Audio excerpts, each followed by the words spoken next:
think it is a complete disregard for the Constitution, and particularly the Bill of Rights, and that's very, very sad, and it comes on the sort of eve of Human Rights Day as well.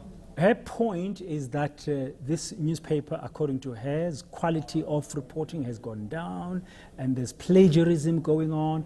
Therefore, people should be worried about that, not worried about her decision.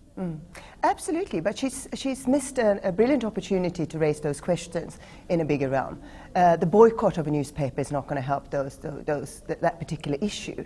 And I think that targeting one paper over the other is wrong. She should have engaged with the Cape Times directly, with the editors. She could have gone through the press ombudsman, and she could have had a brilliant opportunity to create a debate about quality newspapers and freedom of expression issues. So she could have gained a higher ground on this. Now I see the South African National Editors Forum and other people have said today, this is not the way to go. Why is it that politicians and the media seem to have, from your perspective when you look at it, I mean, what's the best way? Why is it that they seem to have this tense relationship with the media? I think it's sad because we've seen these arguments coming out of the ANC, the ruling party as well, previously. And it puts to question, you know, how serious are we about the Bill of Rights? How serious are we about the freedom of the press, freedom of expression? And I think it's very, very sad if the news media find themselves in between a rock and a hard place. Yeah, I mean, not renewing a subscription of the Cape Times is not helping anybody anyway, because she's saying that she's saving money, she's not wasting money by not spending it there, but she could have played a better positive role and say, let's look at journalism as a whole and engage SANEF and people like that. Now, it's happening in the month of March, where very short we'll be marking Human Rights Day as well. Very interesting, because the right to association, the right to free speech, right to media freedom, it's all enshrined in our Bill of Rights, which we'll be celebrating on the 21st of this month. Absolutely, and as I say, it's sad if you have a major opposition party in South Africa coming out with the same arguments as the ruling party as to regards to freedom of expression and freedom of the press. And we fought very, very hard for the Bill of Rights. Yeah, we've seen politicians before, you've said before, the ANC and government and others withdrawing even advertisements or threatening to withdraw advertisements from media vehicles because they don't like the editorial tone, or they don't like the newspaper or the magazine or the radio station or whatever.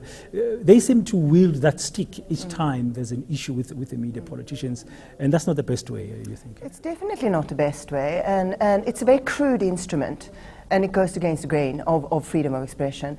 And I mean, let's face it, in South Africa as well, we don't have a very politically differentiated press like in Western Europe and so forth. And it's, you know, we have to protect the media that we have. Yeah, should politicians use the regulatory bodies or self-regulatory body that exists? We've got a press ombudsman, we've got on the broadcasting side, we've got the Broadcast Complaints Commission. Rather, shouldn't they also engage them if they are unhappy about the content or the quality? I mean, those things exist, because a couple of years ago the ANC wanted to set up a media tribunal, and everybody says, oh, now you want to control the media through legal means, and then they backed off from that.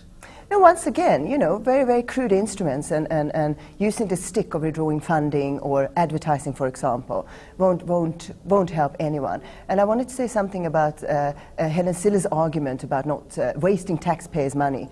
I do think that if there's something that the taxpayers would be very, very happy to spend money on, is the news media and access to information. And I think it sends out a completely wrong signal. Yeah, just another small thought I had myself. The Western Cape government is made up of individuals who come from different walks of life, different political persuasions. Maybe they even support different political parties. To have a blanket decree like that, you are, of course, disadvantaging other people who may want to read the Cape Times to be in the know. The fact that its quality might be low or what is irrelevant. No, absolutely, and the arguments around quality falls flat if you don't engage on them in a broader, and going through the press ombudsman, engaging the regulatory bodies that we have there. And I think it's very, very sad. I mean, we want our politicians to read our newspapers. We want them to engage in debate. And Helen Zille has done that through other platforms, and she's very active on Twitter and through newsletters and so on. Interestingly, let's not forget, she's a former journalist herself. Absolutely.